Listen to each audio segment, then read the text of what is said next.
Hey, Councillor Dan Lentell, it's Dan Grief here, the Labour candidate standing in the by-election here in Longstanton Ward on the 3rd of November. I thought I'd answer your questions this way because it means that my mouth can keep up with my brain rather than trying to write them all down. And I thought it'd be more interesting because you get to know me a little bit more. So, do you live in this ward? Yes, I do. So I moved into North Stowe in August and I've been here that time, so only a few months. But my business is based in Oakington and we moved into there 2 years ago and I employ people locally, so that's kind of my connection to the ward. And it's really exciting to be standing for my own community who I'm getting to know, and I really appreciate living here. It's been wonderful and I can't wait to hopefully serve people in council. Second question, are you running on behalf of a political party? So, yes, I am. I think that all politics is about listening to your community. In a place like this where we don't have anything but Liberal Democrat, Conservative and a cheeky independent councillor, I just don't think you get the right representation because quite often they serve the party that they belong to. I think by being the only or maybe two of us, the Labour candidates, to become your councillors in this ward, then you're able to have a much stronger voice because we would serve you directly. I'd whip myself, sounds weird, that's a political term, I'd whip myself to vote the way that I knew that my residents wanted me to vote because that's who I'm here to serve. They're the boss, they get rid of the councillors, and I think we should always remember that they're the boss. Do you personally agree with the proposals for the congestion charge in general and also the inclusion of Addenbrooke's? Right, so I have got a vested interest in this because my wife is a doctor at Addenbrooke's, and so the commute from here to Addenbrooke's has been a disaster. It costs her £6, well, over £6 on the bus. It takes over an hour to get there, and quite often the buses are rammed, so she can't anyway. So yes, it is a definite problem that my family has faced. Against the congestion charge, I'm not entirely sure if I am. I know it's out for consultation. I want to look into the whole details before I comment either way on that one. I completely agree with what you're saying about NHS staff. Clapping them on a Thursday just isn't enough. Let's be honest, they've saved us and we've got to look after them. If that means concessions for NHS staff so that they don't have to pay the congestion charge, that's what I'd fight for. Or maybe it has to be amazingly good public services. And I mean, the buses would have to be fantastic, never full, really dirt cheap so that NHS staff aren't kind of, put behind. But as a concept, the congestion charge I'm not against necessarily, but I do want to do everything to make sure that NHS staff are in no way made to be poorer because they have to go to work in the morning. That's utterly reprehensible. And I know just how hard my wife and all her colleagues worked during the pandemic. And finally, I know there's more than that, sorry. Longstanton's groundwater. Yes, this is one of my main kind of campaigning issues.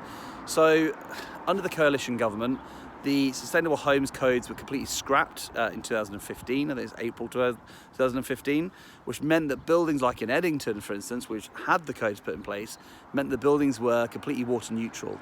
Now, when you take away that regulation, as the Lib Dems and as the Tories did, it's the developers then who fill that gap and they build it in the best way they can for the most profit they can.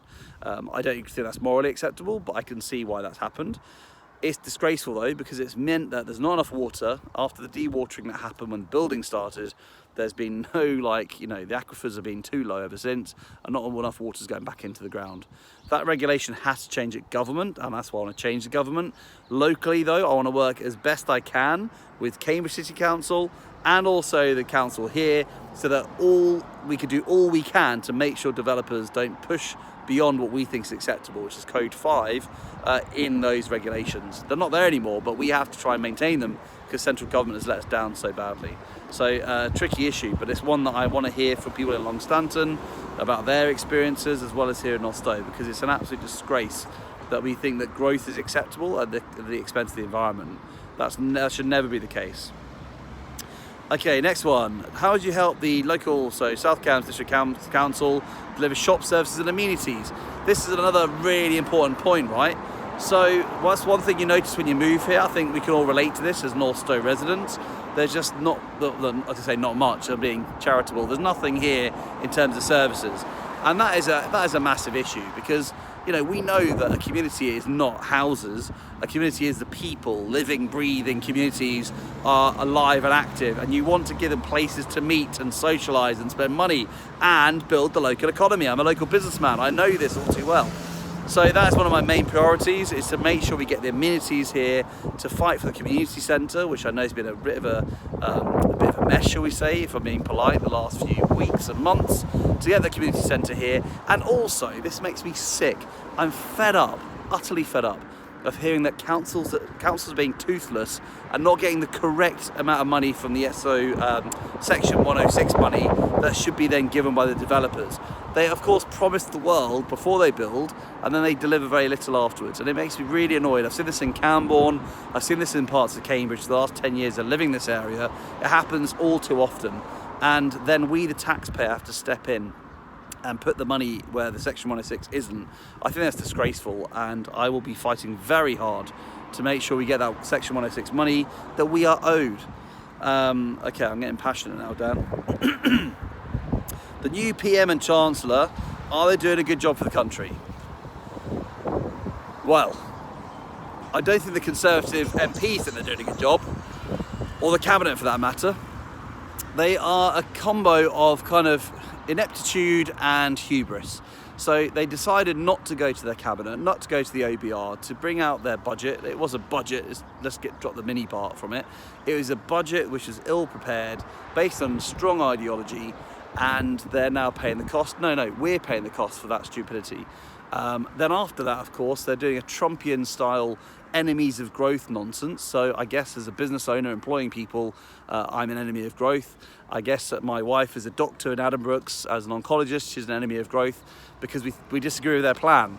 Well, that's exactly what Trump did, and I think that's disgraceful. We should have a government bringing people together, a bit of common sense, but also realise that we all have talents and skills, and we all want this country to be a better place where everyone can get ahead, and at the same time we don't leave people behind. It seems like quite a simple concept, and this Prime Minister and Chancellor aren't interested. All they've shown to me and to you is that they care about the very wealthiest in society, and that their idea of growth is only for a few people, but most of us are going to be left behind. Anyway, those are my answers, Dan. I hope they're acceptable. If they're not, then that's politics, isn't it? But thank you for asking them, and everyone have a lovely afternoon.